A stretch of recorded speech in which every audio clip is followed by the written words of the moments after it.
Para construir las proteínas, los aminoácidos se unen mediante un enlace, formado por síntesis de condensación en donde el grupo amino de un aminoácido se une al grupo carboxilo del aminoácido adyacente y se libera una molécula de agua.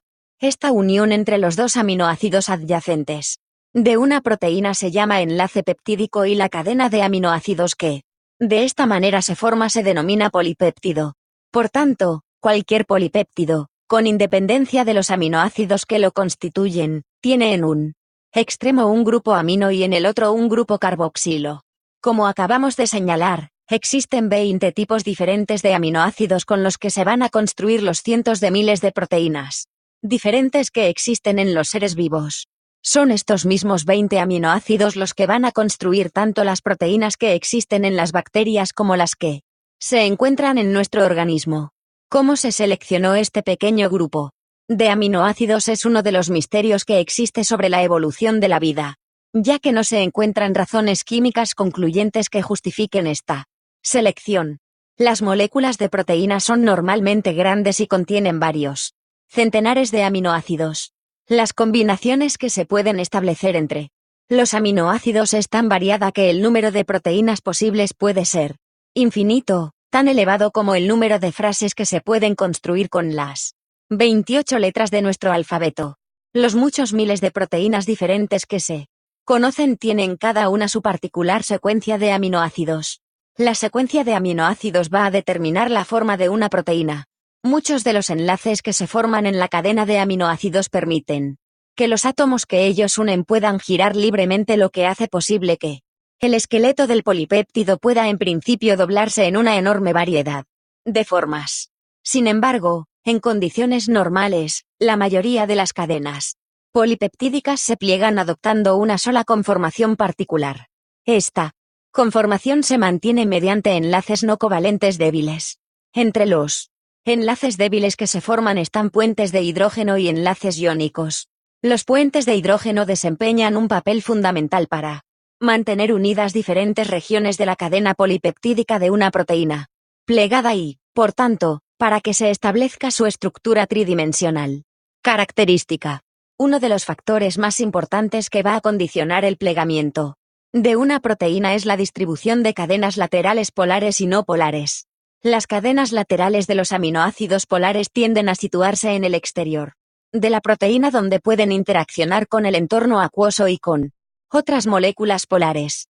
Por el contrario, las cadenas laterales de los aminoácidos no polares tienden a agruparse en el interior de la molécula, lo que les permite evitar el contacto con el agua. El resultado final de estos plegamientos producidos por las interacciones entre los aminoácidos de una proteína es que éstas adoptan unas conformaciones muy definidas y que su superficie tenga unas características químicas que hacen a cada proteína única para interaccionar con otras moléculas y desarrollar sus funciones. Cuando se describe la estructura de una proteína resulta muy útil distinguir diferentes niveles de organización.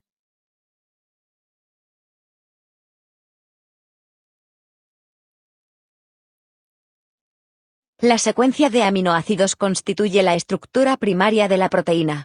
Cada proteína tiene su particular estructura primaria y de esta van a depender las características estructurales y funcionales de la molécula. Pero, para conocer determinadas propiedades biológicas de una proteína es necesario tener presente, además, su conformación espacial.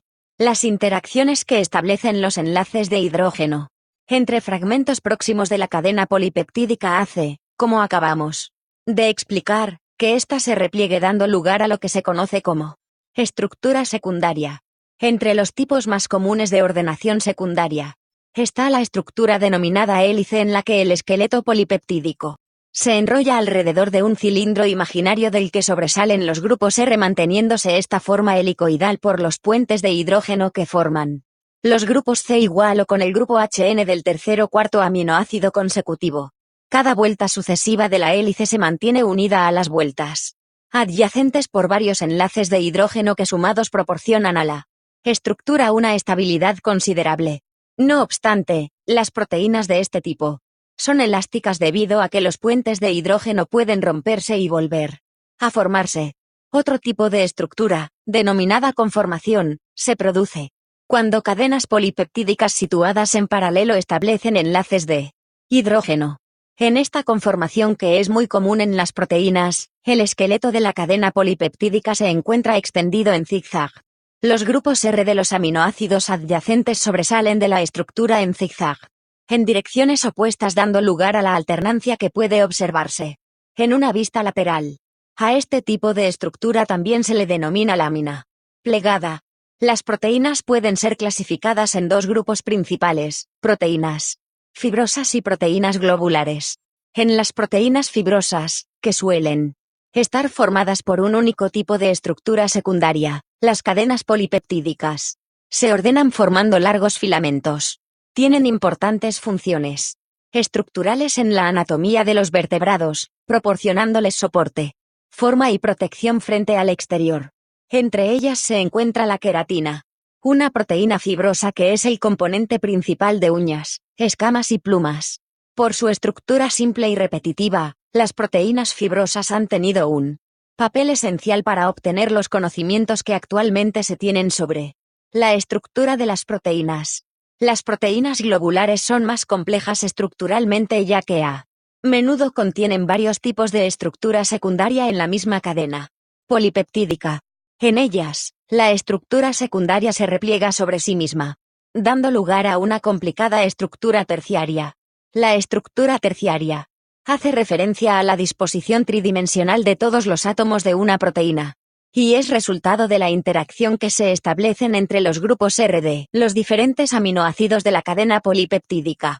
En este caso, además de enlaces débiles, también se pueden formar enlaces covalentes como, por ejemplo, el enlace disulfuro que se establece entre los dos grupos SH de dos cisteínas cercanas de una cadena polipeptídica plegada. Las proteínas globulares son muy diversas y abundantes en los organismos vivos.